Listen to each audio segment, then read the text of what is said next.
Unsa ta karon? Naambot lagi, uy, dagan kaayo buhaton no. Last na kaayo ko. No, gatambak-tambak. Asa na si Princess? Ipanhi na siya para magsugod na ta. Hindi kaayo siya. Ako sa chatan. Sige, sige.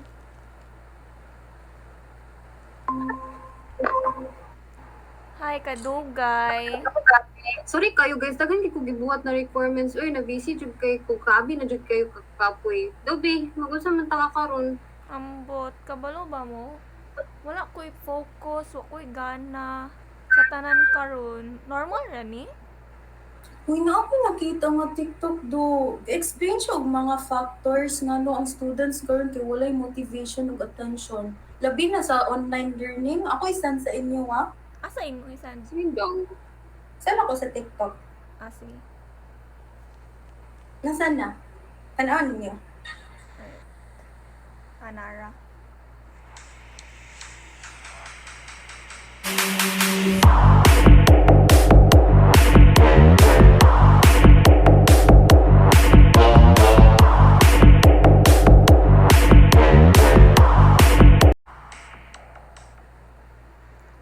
Nakita na nako. Di ay, karon pa ko ani. So Wait. mo na gani mga factors nga nung wala tay attention ug motivation. Basin siguro no? Wait, mag-search sa ko. Ani nila ha. Para makasabot ta og tarong. Sige, sige. Sige. Wait, balik ra ko.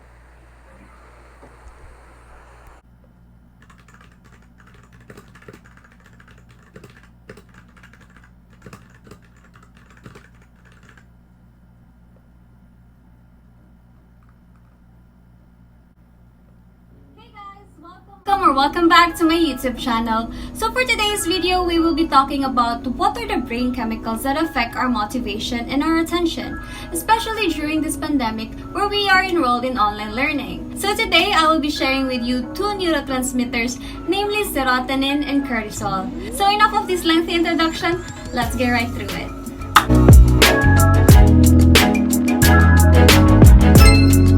Do you know that the role of serotonin is very complicated in a way that it is released in most brain region and affects our behavior in a lot of ways? It is responsible for mood regulation, anxiety, impulsiveness, and learning. Additionally, serotonin is a mood regulator. A person can feel a lot happier, focused, reduction in anxiety, and more emotionally stable when its levels are normal.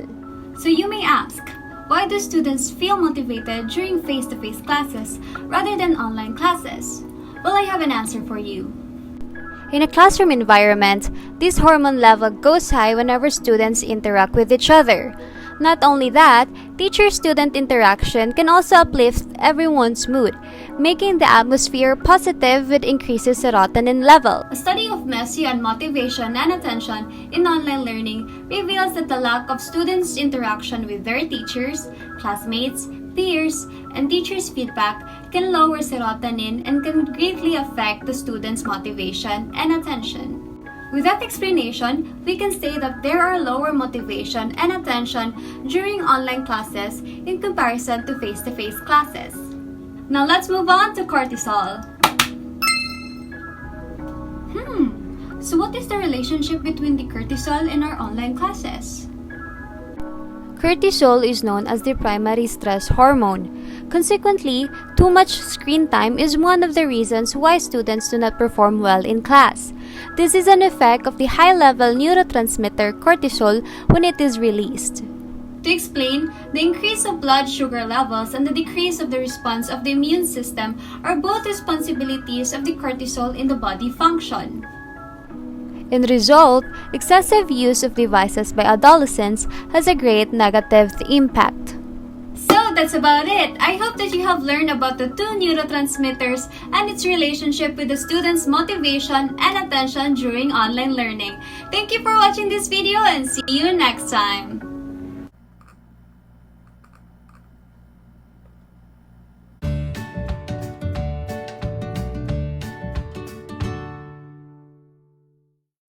Dopamine is a neurotransmitter that is released in the brain whenever there is a reward. It sends messages to regions in the brain that are responsible for emotion processing and rules of problem solving. According to a recent study, dopamine does not only boost excitement in learning, but it also modulates learning retention. While norepinephrine is a neurotransmitter that affects several areas in your brain, like the amygdala, where it is able to influence where students direct their attention. Additionally, it plays a major role in the brain, such the ability in focusing tasks and to concentrate.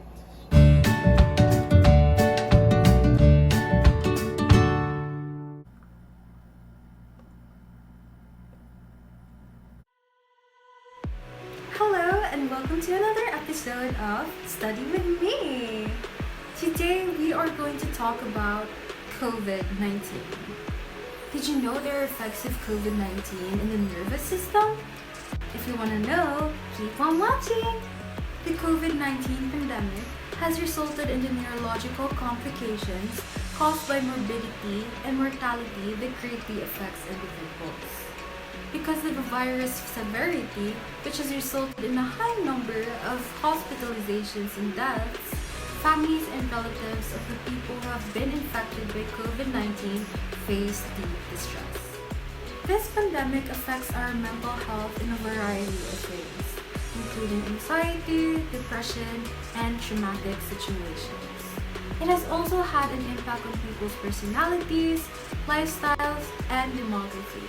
Aside from that, there have been reports of an increased domestic violence as a result of COVID-19 because of the lockdowns. With this, they may influence the nervous system structures responsible for learning, attention, and motivation. School closures resulted in fewer students participating in physical activity and eating unhealthy foods.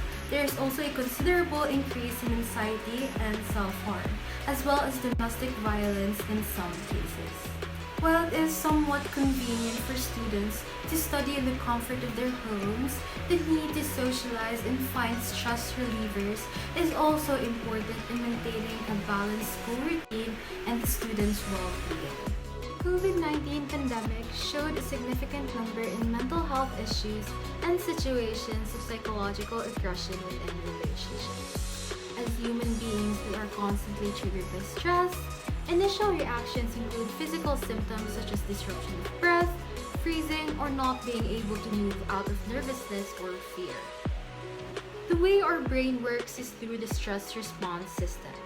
It starts off from the stressor to the hypothalamus pituitary adrenal axis, where the hypothalamus alerts the hypophysis that releases hormones, which then travels to the adrenal glands that releases cortisol in the person's body. The process of stress is like a chain reaction. From the stressful event, it travels to the amygdala, then proceeds to signal the hypothalamus. Hypothalamus plays a significant role in the distressed individual. It is the main command center that signals the nervous system to the rest of the human body, which results in the fight or flight reaction of the person.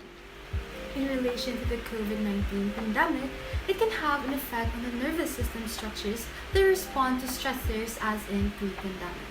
People had countless means of relieving stress, such as vacation trips, night outs, drinking with friends, partying, and outdoor physical activities. Now that the world is experiencing such health crisis, such stress relievers are very limited. Even after 2 years, not all people have adjusted to the pandemic. Some are still finding healthy outlets in releasing stress. Although there is no certain formula on how to control one's hormones, there are several activities which can contribute to the balance required. This includes a healthy diet, exercising, medications, and the like. That is all for our topic today. Did you learn anything? If you did, comment down below. Thanks for watching. Bye!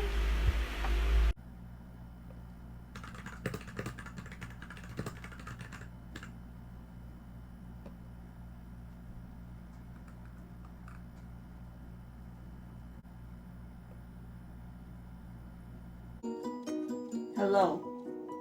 Welcome to my blog.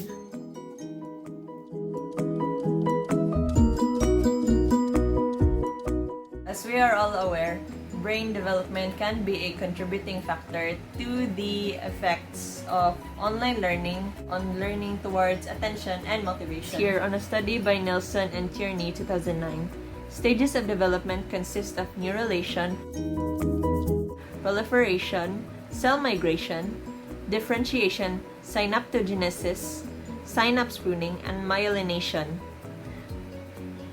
More on the topic of synaptic pruning. It is a process by which after puberty, the number of brain connections drops by half. This has been observed in several brain areas, including in humans and rodents. We all know that teenagers can struggle with managing their time.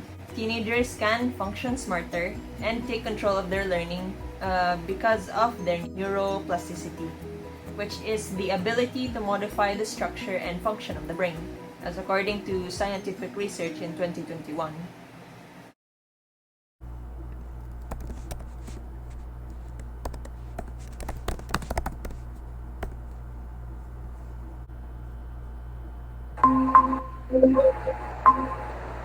Daw B.